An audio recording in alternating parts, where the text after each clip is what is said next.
अपमान का बदला। अरे बोला ना सॉरी, अब क्यों बेफालतू में बात को बढ़ा रही हो।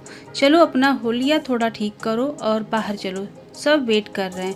थोड़ी देर पहले ही राहुल ने सबके सामने करुणा को थप्पड़ मारा था।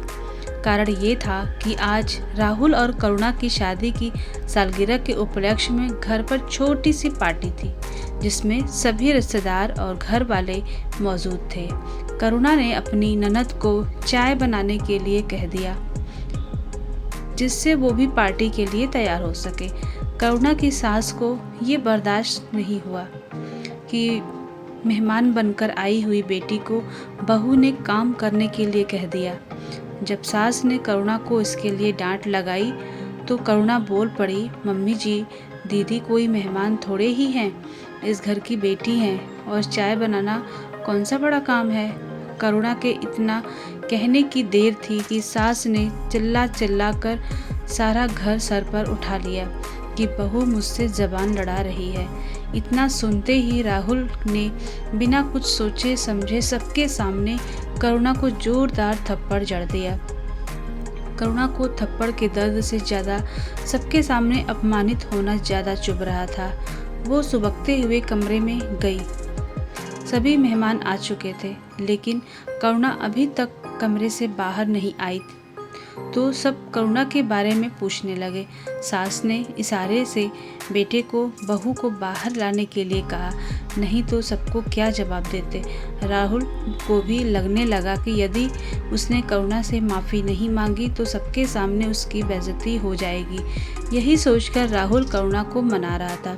छोड़ो ना करुणा, तुमने माँ और दीदी की बेइज्जती की, तब गुस्से में मेरा हाथ उठ गया, हिसाब बराबर हो गया। करुणा का दिल भीतर ही भीतर रो रहा था।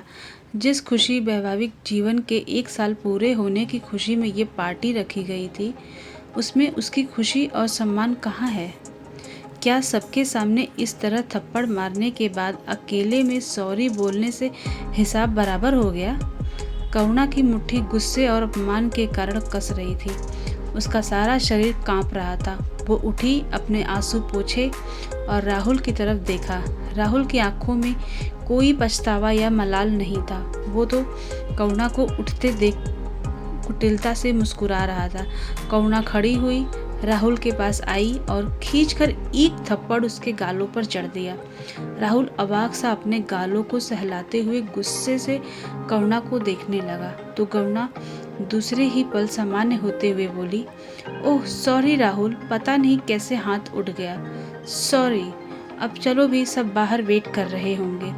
कहकर करुणा मुस्कुराते हुए बाहर की ओर चल दी।